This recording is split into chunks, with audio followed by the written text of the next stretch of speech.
বিসমিল্লাহির রহমানির রহিম। আসসালামু আলাইকুম, সবাই কেমন আছেন? আজকে আমি নতুন একটা রেসিপি দেখাবো, মজারেলা চিজ বানিয়ে দেখাবো। দেখেন আমি চিজগুলো যেভাবে আমার চিজ হয়ে গেছে। আমি প্রথমে একটা পাতিলে 2 লিটার দুধ নিয়ে নিচ্ছি। দুধ সবথেকে ভালো হবে খাঁটি গরুর দুধ। খাঁটি গরুর দুধ যদি থাকে সেক্ষেত্রে আপনার জন্য বেশি ভালো হবে, আর না থাকলে তো নাই, বাজারে যে কোনো বা দোকানের দুধগুলো একটু দেখে নেবেন। যাই হোক 2 লিটার দুধ নিয়ে নিলাম, আর নিয়ে নিলাম আমি ভিনিগার বা সিরকা। একটাই জিনিস, দুটা নাম। এটা 3 চামচ আমি নিয়ে নেব পরিমাণ করে, বেশি লাগবে না। 2 লিটার দুধে 3 চামচ হলেই হয়ে যাবে যথেষ্ট। তারপরে আমি চুলাতে দুধের পাতিলাটা এখন বসিয়ে দিব, দিয়ে বারবার নাড়াচাড়া করতে থাকবো। 4-5টা নাড়াচাড়া করতে যাব, যে পর্যন্ত কুসুম কুসুম গরম না হবে সে পর্যন্ত আমি নাড়াচাড়া করতেই ছিলাম যে পর্যন্ত গরম না হচ্ছিলো। বেশি না, মানে আমি জাস্ট আঙুলটা ঢুকালে আমি যেন রাখতে পারি, সহ্য করতে পারি, ঠিক ওইভাবেই আমি দুধটাকে গরম করে নেব। কারণ বেশি ফুটে যদি দিতে যান ভিনিগার, তো সেই ক্ষেত্রে কী হবে যে ছানা হয়ে যাবে। ঠিক আছে, দেখেন পারফেক্ট। আমি কিন্তু আঙুলটা দিয়ে রেখেছি। ঠিক আছে, এই পরিমাণ গরম হলে তারপরে ভিনিগারটা আস্তে আস্তে দিয়ে দিব। একবারে দিতে যাবেন না, আস্তে আস্তে দিলে জিনিসটা খুবই ভালো হয়, মানে এটার সাথে মিশে যায় ভালোভাবে। যাই হোক আমি আস্তে আস্তে দিয়ে দিচ্ছি, অল্প অল্প অল্প করে দিয়ে আমি নাড়াচাড়া করতেছি, কারণ একবারে দেওয়ার কোনো প্রয়োজন নেই, কারণ সব জিনিসই একটু যত্নশীল বানালে ভালো হয়। হ্যাঁ, তারপরে আমি আস্তে আস্তে এভাবে নাড়তেই থাকবো, 4-5টা সুন্দর করে নেড়ে দিব। হ্যাঁ, আমি নাড়তেছি এভাবেই। তারপর আবারও একটু করে দিয়ে দিচ্ছি ভিনিগারটা। ঘরে বসে এত সুন্দর একটা জিনিস যদি কেউ বানাতে পারে, কেন বাইরে কিনতে যাব? বাইরে একটু কিনতে গেলে কত পরিমাণ টাকা লাগে। যদি কেউ বানাইতে চান প্লিজ আমার পেজটাকে ফলো করবেন, ভিডিওটা দেখবেন, অতি সহজে ঘরে বসে বানিয়ে নিতে পারবেন। ঠিক আছে, অতি সহজ, কোনো ঝামেলা নেই। 2 লিটার দুধ, আমাকে যে কাকা প্রতিদিনই দুধ দিয়ে যায়, আমি সেই কাকার থেকে দুধ নিয়ে বানাচ্ছি। ওনার দুধগুলো অনেক ভালো।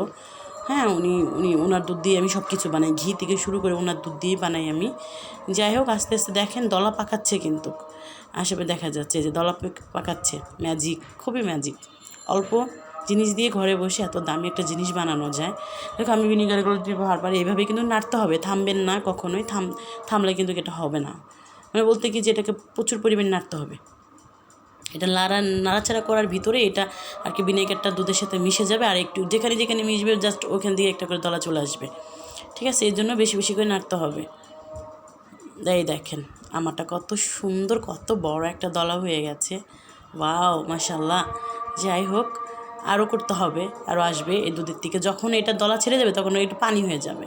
এই দেখেন আমারটা হয়ে গেছে। এইরকম একটা ছাঁকনির সাহায্যে এটা তুলে নেবেন। যাই হোক আমি তুলে নিলাম, তুলে নিয়ে ওই পানিটা এক জায়গায় রেখে দিলাম আর একটু ঠান্ডা হওয়ার জন্য। সেই দুধের ছানা কাটার পানিটাই, ওই পানিটা আবার আমি একটা বলার মধ্যে এটা রেখে তারপর পানিটা উপর থেকে আবার ঢেলে দিলাম, দিয়ে এটা চাপছি। এটার মধ্যে ভিজাবো আর চেপে নিব।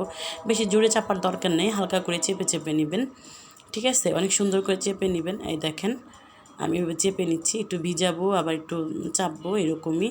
কারণ দেখেছেন কত বড় একটা দলা হয়েছিল, আর এখন কত ছোট হয়ে গেছে, কারণ তখন তোর ভিতরে পানি ছিল, পানিটা তো বের করতে হবে, যেহেতু এটার মধ্যে সিরকার পানিগুলো আছে, তার জন্য ওটাকে বের করতে হবে। বেশি চাপার দরকার নেই, একটু ছানা টাইপেরও হবে, এটা কোনো ব্যাপার না। তারপরে দেখেন এটা দলা পাকা হয়ে গেল আমার। তারপরে আরেকটা বলের মধ্যে ঠান্ডা পানি নিয়ে নিলাম, এখানে নেওয়ার পর আরও বরফ দিয়ে দিলাম, কিছুটা বরফ কুচি যেটাকে বলা হয়, ওটা দিয়ে দিলাম। দিয়ে তার মধ্যে এটাকে আবার 2-3 মিনিট রেখে দিব। 2-3 মিনিট রেখে দেওয়ার পরে আমি আবার এটাকে ভালো করে হাত দিয়ে চেপে নেব। বেশি চাপার দরকার নেই, হালকা করে চেপে নেবেন, জাস্ট ওই পানিগুলা বের করে দেবেন ভিতর থেকে।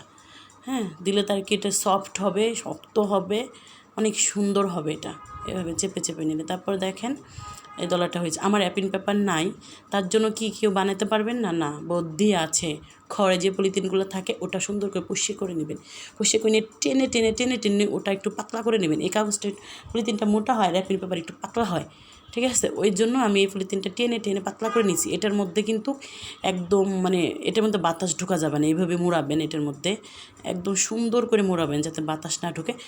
চেষ্টা করবেন টাইট যাতে একটা বাটির মধ্যে রাখার জন্য। আমার এত ছোটো বাটি নেই, তাই এটার মধ্যে রাখছি, সমস্যা নেই। তারপর সারা রাত আমি এটাকে রেখে দিয়েছিলাম নর্মাল ফ্রিজে, রেখে দিয়ে তারপরে বের করছি। দেখেন ফুলে গেছে। তারপর আমি কেটে দেখাচ্ছি, এই দেখেন এই দেখেন কত সুন্দর হয়েছে আমার চিজগুলো। আমি 2 টুকরোই করে নিলাম, কারণ আমার আগের থেকে চিজ বানানো আছে, তাই আমি কাটবো না। এখন এটা আমি গ্রেট করে নেব। এই দেখেন, দেখছেন, এটা কিন্তু মানে একদম, তারপরে আপনি যে কোনো কিছুর মধ্যে ট্রাই করতে পারেন। চিজ হয়ে গেছে এটা আমার। জাস্ট এটা যখন পিৎজা বানাবো, পিৎজার সময় বা পাস্তার সময় এটা লাগে, আমার ভাগ্নি খুবই খায়, ছোটোটা বড়োটা, জাস্ট ওদের জন্য। তারপরে এটা সংগ্রহ করবেন ডিপ ফ্রিজে, যখন এটা দরকার পড়বে তখন বের করে নর্মাল ফ্রিজে 30 মিনিটের মধ্যে রেখে তারপরে এটা ব্যবহার করবেন। কারণ ডিপ ফ্রিজে রাখতে হবে, নর্মাল ফ্রিজে না, ডিপে রাখতে হবে।